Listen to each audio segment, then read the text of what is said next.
Muito bem, boa noite. Esse é o primeiro vídeo do canal Bárbaro Esclarecido.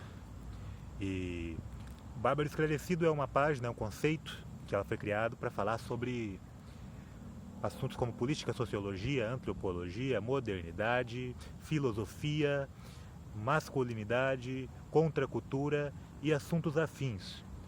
E nesse vídeo eu vou abordar um assunto relativo à morte de George Floyd, um assunto bem polêmico. E para quem não me conhece, eu sou o Simba, sou envolvido com contracultura há cerca de quase 10 anos. Fui envolvido com movimento punk, skinhead, hip hop, heavy metal, motociclismo e alguns outros. Estudo o fenômeno das contraculturas há algum tempo e tenho conhecidos, inclusive, tanto dentro quanto fora do Brasil, e de vários lados, de várias posições, tanto apolíticos, quanto antifas, quanto fascistas, neonazistas. Tenho conhecido de vários ramos e estudo também qual é o ideal de cada movimento, como surgiu, qual é a história. É uma coisa que me atrai muita curiosidade. E hoje eu vou abordar esse assunto, que é a morte de George Floyd nos Estados Unidos, os protestos relativos a essa morte e o envolvimento dos antifa. E vou relacionar um pouco do que é a história do movimento antifa e qual a sua participação nos eventos que estão acontecendo nos Estados Unidos.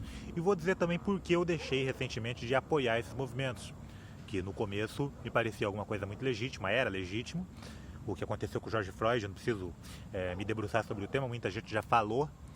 O que aconteceu com o George Floyd foi assassinato. Aquilo ali foi totalmente fora do padrão, embora a análise inicial, a autópsia inicial tenha dado que não foi por asfixia, já foi feita uma nova autópsia a pedido da família. Foi asfixia, pelo menos é o que a segunda autópsia indica. A autópsia do Estado provavelmente foi fraudada para gerar impunidade ao policial. E é um costume nos Estados Unidos, infelizmente. Os Estados Unidos é um país que, diferente do Brasil, lá existe uma segregação racial que é antiga e é cultural. A segregação racial lá é tão grande que ela afeta outras etnias europeias, como por exemplo os italianos e os irlandeses, que são católicos. Eles são segregados, eles sofrem discriminação, não são considerados como brancos nos Estados Unidos. Inclusive a Ku Klux Klan costumava atacar italianos e irlandeses por serem católicos. A Ku Klux Klan não odiava apenas negros, mas também católicos e judeus e chineses e outros povos. Era uma coisa... é uma realidade totalmente diferente. E por viver uma realidade de segregação tão grande, os Estados Unidos vivem numa situação de tensão racial constante. O próprio Charles Manson tinha como grande objetivo criar uma guerra racial, que ele chamava de Helter Skelter. E o ataque dele, inclusive, a Sharon Tate, etc., tinha esse objetivo. A família Manson tinha declaradamente esse objetivo, de criar uma guerra racial na qual os brancos venceriam. Os negros começariam vencendo e depois seriam derrotados. Enfim, o que acontece? Os riots, esses distúrbios da população negra, que já vem de muito tempo, eles se iniciam mais ou menos na década de 90, quando a polícia assassinou alguns cidadãos negros e os policiais foram absolvidos. O mais famoso foi o de Los Angeles, se não me engano, de 1992. Eu não tenho nada anotado, estou falando tudo aqui de memória. Vocês me perdoem se eu estiver falando de uma forma muito rápida, muito acelerada, é o meu jeito de falar. Espero que todo mundo compreenda tranquilamente o que eu estou dizendo. E o que acontece? Dessa vez eles não esperaram que fosse ocorrer o julgamento. Eles já sabiam que o policial ia sair impune. Inclusive a equipe policial envolvida ali não era uma equipe toda branca. Existia inclusive um negro ali e um asiático. Enfim, esses protestos começam a se desenrolar de uma forma legítima. É legítimo que o povo enfrente o Estado e que demonstre o seu desagrado. Eu não vou discutir isso porque o nome do canal é Bárbaro Esclarecido. Então vocês vão imaginar que eu pessoalmente não concordo muito com o conceito de civilização, de modernidade, etc. Eu acho que o único poder que existe é a força. E quando o Estado usa de sua força ilegitimamente, ele perde a legitimidade para exigir que as leis sejam cumpridas em relação a ele mesmo. E o policial estava de serviço. Se o Estado não o pune, o povo tem o direito de exigir que ele seja punido. É o povo que paga o Estado. A legitimidade é um conceito que ela vale dos que estão abaixo aos que estão acima, dos que estão no governo. Se não há legitimidade, o povo tem direito de enfrentar o governo. Isso é uma coisa que, inclusive, os teóricos liberais contratualistas, alguns deles consideravam dessa forma. Montesquieu, se não me engano, aborda a legitimidade nesses princípios. Enfim, o que acontece? Os protestos começam atacando prédios públicos, delegacias, prefeitura e coisa desse tipo na própria Minneapolis. A população negra se subleva e começa a atacar esses prédios e incendiar alguns. Daqui a algum tempo começa a ocorrer saque em grandes lojas.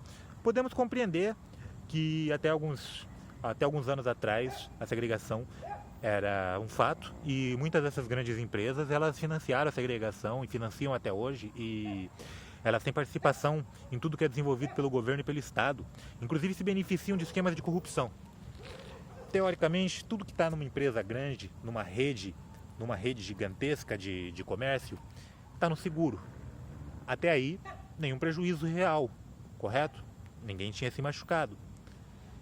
O problema começa quando gangues começam a se infiltrar. Grupos com o único e declarado objetivo de saquear e causar violência pela violência. E é nisso que alguns grupos financiados por partidos políticos, notadamente os democratas, lembre-se sempre, as leis de Jim Crow foram estabelecidas principalmente em estados governados por democratas, que hoje pagam de amiguinhos dos negros. A Ku Klux Klan era alinhada ao Partido Democrata. Martin Luther King era afiliado ao Partido Republicano. Então essa pecha de democrata progressista é uma coisa muito nova. Os democratas tradicionalmente eram ligados à elite anglo-saxônica branca, rica. Ainda são. O que não falta são escândalos de Bill Clinton. O Partido Democrata às vezes é mais agressivo e na política externa do que o próprio Partido Republicano. Então esse papo de que o Trump é a figura do racismo, ele é uma coisa muito fora. Tomem cuidado em personificar os inimigos dessa forma. Analisem projetos, nunca analisem pessoas. Enfim, e alguns grupos financiados pelo Partido Democrata e por organizações como a Fundação Ford, que inclusive foi uma grande financiadora de movimentos racistas e eugenistas nos Estados Unidos e também em outros países, e fundações como a Open Society de George Soros. Não é teoria da conspiração. George Soros é influente no deep state americano e na política liberal ao redor do mundo. Ele é uma pessoa realmente poderosa. Não é teoria da conspiração e não foi Olavo de Carvalho quem inventou essa história. George Soros é conhecido. Enfim, o que acontece? Esses grupos começam a trabalhar. E hoje nós vemos uma violência desenfreada que está atacando comunidades que nada tem a ver com o sistema racista americano, como por exemplo a comunidade asiática, coreanos, chineses, que eles têm a ver com isso. Comércio de judeus, comércios de árabes, de armênios, de italianos, de irlandeses. Eu vi notícia de uma academia de jiu-jitsu de um brasileiro, um latino-americano, que foi atacada e que foi queimada. Agora me diz, o que tem o latino-americano a ver com o racismo que é praticado nos Estados Unidos, com um policial que matou um negro? Eu vi vídeos de cidadãos negros que tiveram seus comércios incendiados e estavam chorando. E isso começa desde que alguns grupos, como os antifas, por exemplo, começam a se infiltrar nessas manifestações. E agora vamos tratar do que é, de como surgiu e do que se tornou o nome Antifa. Antifa quer dizer antifascista. Esses grupos começam a surgir basicamente na década de 80. Se vocês querem entender um pouco de como foi a instrumentalização do movimento punk e do movimento skinhead, que começa com os neonazistas, principalmente com o British Front e com o Front National na França, você deve entender que o que acontece basicamente ali é o seguinte: o British Front começa a recrutar punks e skinheads na década de 80, movidos por um discurso ultranacionalista e etc. Na Inglaterra surge um movimento chamado SHARP, Skinheads Against Racial Prejudice, Skinheads contra o preconceito racial, é o SHARP. Junta alguns que viram os Straight, que são os skinheads tradicionais não envolvidos com política. E aí começa a se medir forças entre esses grupos. Na França, o Front National, minha pronúncia provavelmente não está correta, meu francês é péssimo e eu não pronuncio bem. Eu não pronuncio tão bem nem o português, vocês devem ter percebido. Tenho a língua presa. É um fato a se mencionar para que alguém não estranhe caso não esteja compreendendo algumas palavras. Enfim, o que acontece? O Front National na França começa a recrutar skinheads para o movimento nacionalista e neonazista. E alguns outros movimentos neonazistas começam a surgir. E algumas gangues comunistas e anarquistas começam a se organizar. E algumas gangues negras também e de imigrantes. Sobre o movimento na Inglaterra, vocês podem ler 69, O Espírito do Skinhead, de George Marshall, que conviveu na época, estudou o fenômeno. E sobre a França, vocês podem assistir um filme chamado Antifa, que narra exatamente o surgimento dessas gangues. Uma delas é o Red Warrior, uma gangue que inclusive eu tenho uma camiseta. E era uma gangue formada por jovens parisienses, lutadores de artes marciais, inclusive o vice-campeão francês de artes marciais de kickbox da época era um integrante dessa gangue. E eles se reuniam para enfrentar gangues de orientação fascista ou nazista. Enfim, até o início da década de 2010, mais ou menos, eu tomei contato com o que era a cultura antifa em 2012. Até essa época era uma coisa relativa a gangues de rua. No Brasil, na década de 80, vai surgir os carecas, que são derivados do skinhead, mas não são propriamente skinheads. Vai surgir, e aí você vai ter carecas do subúrbio, carecas da ABC e outros grupos semelhantes, carecas do Brasil. E você vai ter os neonazistas também, que vai ser principalmente Impacto Hooligan, Misanthropic Division e grupos dessa natureza, principalmente na região de São Paulo e no Paraná e Rio Grande do Sul. E vão surgir gangues também de orientação antifa. Eu fiz parte de uma, em 2012, eu era um moleque bem mais novo, sempre tive curiosidade pela contracultura, iniciei uma aqui na minha cidade. Nunca tivemos grandes confrontos, é uma cidade pequena. Existia o mito de que existia uma gangue de carecas aqui, nem eles nunca nos encontraram, nem nós nunca nos encontramos com eles. O tempo passou. E com o tempo, principalmente depois de 2013, da jornada de junho, aqui no Brasil começou a se politizar muito o discurso de Antifa como uma bandeira de uso comum que defenderia todas as minorias e etc. Se tornou algo fora do contexto de cultura de rua e se tornou algo dentro de um contexto de apropriação, digamos assim. Qualquer um poderia se dizer um Antifa. Antifa era simplesmente não ser fascista. Se você não é fascista, você é um Antifa. E as pessoas nem entendem o que é fascismo na realidade, porque o fascismo ele se baseia no Estado-nação. E alguém como Bolsonaro não é um fascista. Bolsonaro está vendendo nossas riquezas para países estrangeiros. Isso é totalmente o oposto do que um fascista faria. Bolsonaro é um liberal. E essas pessoas enfrentando inimigos moinhos de vento, o fascismo é uma doutrina que acaba em 1945 com a derrota militar do eixo. Ponto final. Nem mesmo Franco e Salazar se podem considerar como efetivos fascistas. São conservadores, mas não fogem do espectro liberal. E sobre as 3 teorias políticas, eu aconselho que vocês estudem o professor Alexander Dugin. Ele vai ter um excelente trabalho sobre o que são as 3 teorias políticas, o que difere uma da outra, qual é o fim da terceira teoria política, que pode ser chamada de fascismo, de nacionalismo, que é em 1945, que é o rompimento dessa ideologia, o fim da segunda teoria política como via aceitável em oposição ao liberalismo, que é o comunismo, que vai acabar em 1993 com a queda da Rússia comunista. E acabou o comunismo também. O bolsonarista fica batendo nisso. Enfim, e esses grupos antifas, eles começam a ser financiados por organizações como as organizações de George Soros, a Fundação Ford, o Partido Democrata Americano. E uma das grandes papéis desses grupos é atuar no leste europeu, me desculpem, é atuar no leste europeu como uma oposição a alguns governos nacionalistas que estavam ali sendo firmados como o governo de Vladimir Putin na Rússia. Isso durante ainda o governo de Obama. No Brasil já estava ocorrendo isso, em uma reação ao que já estava acontecendo lá fora. O movimento negro aqui, que um dia eu vou fazer um vídeo sobre como surgiu o movimento negro no Brasil, quem foram os primeiros realmente a levantar a bandeira negra, a bandeira do movimento negro, da representatividade negra, que ninguém sabe como começou, né? É incrível, porque ninguém fala qual que eram os ideais das pessoas que começaram com isso. Abdias do Nascimento, o nosso querido João Cândido, né? O Marinheiro Negro, o Mestre Sala dos Mares, da música de João Bosco. Enfim, um dia eu vou fazer um vídeo sobre isso. E, enfim, esses movimentos antifa hoje, eles nada mais se tornaram do que um ponto de recrutamento para desestabilização de governos que são contrários aos seus financiadores. Financiadores esses que eu já disse quem são.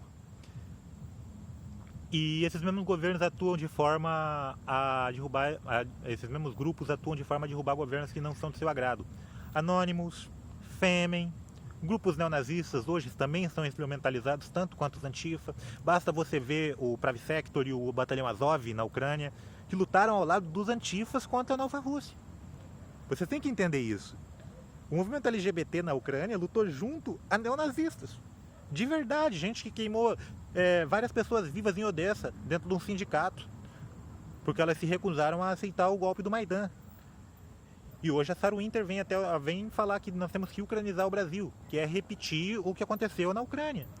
E enquanto isso, as pessoas que se dizem de esquerda, de oposição, elas estão preocupadas com o Bolsonaro bebendo leite. Cara, ela falou abertamente que ela quer ucranizar o Brasil, repetir o Maidan.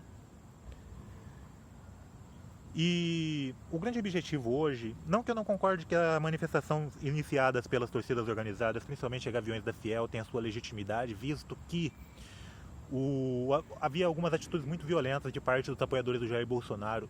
Eu, pessoalmente, acho o governo do Jair Bolsonaro péssimo. Eu acho um governo que vende a pátria, que engana o trabalhador, que nos rouba direitos trabalhistas e tem gerado um desinvestimento e um atraso na política econômica nacional e na política internacional. O Brasil tem perdido seu papel de liderança na América Latina já faz algum tempo e o governo Bolsonaro contribui muito com isso. O que eu tenho a dizer, basicamente, é que hoje o objetivo de grande parte desses que estão empurrando o povo para ir para a rua para combater o Bolsonaro é tirar o Bolsonaro e manter o mesmo projeto econômico. Como diria o saudoso Leonel Brizola, eles se acotovelam para cumprir o mesmo papel econômico, o mesmo projeto. Não à toa, a Globo todos os dias ataca Bolsonaro e chama Paulo Guedes de membro da ala técnica do governo, como se ele não tivesse ideologia, sendo que ele é um Chicago Boy. Então nós temos que tomar muito cuidado, com essas manifestações para não servirmos de gado, como fomos em 2013. Qual é a pauta? Qual é o objetivo? Se o objetivo é só derrubar o Bolsonaro, não vale a pena ir. Se o objetivo é uma luta pelos direitos trabalhistas, pela recuperação do que foi perdido, aí sim. Mas não é. A única coisa que nós devemos fazer hoje, acredito eu, é ficar olhando essa quadrilha, uma representando o Tia Parte americano e a outra representando o Partido Democrata, que é o Sérgio Moro, os lavajatistas e outros bandidos dessa laia. Vamos deixar que eles se matem e depois a gente se organiza e luta pelo povo. Enfim, meus amigos, é isso que eu tinha para dizer nesse primeiro vídeo do canal Bárbaro Esclarecido. Me desculpem pela qualidade do vídeo, talvez não esteja tão boa, estou filmando aqui numa praça. Meu celular é bem antigo, é um modelo antigo, não é tão bom. Mas espero ter contribuído aí com um pouco de conhecimento sobre as manifestações nos Estados Unidos e como elas estão querendo se repetir no Brasil. Uma falsa oposição que no fim leva todos nós para o mesmo buraco, que é o buraco de ter os nossos direitos vendidos, de nossa economia cada vez mais ser subalterna, desindustrialização, prejuízo. Enfim, muito obrigado, meus amigos. Uma boa noite a todos.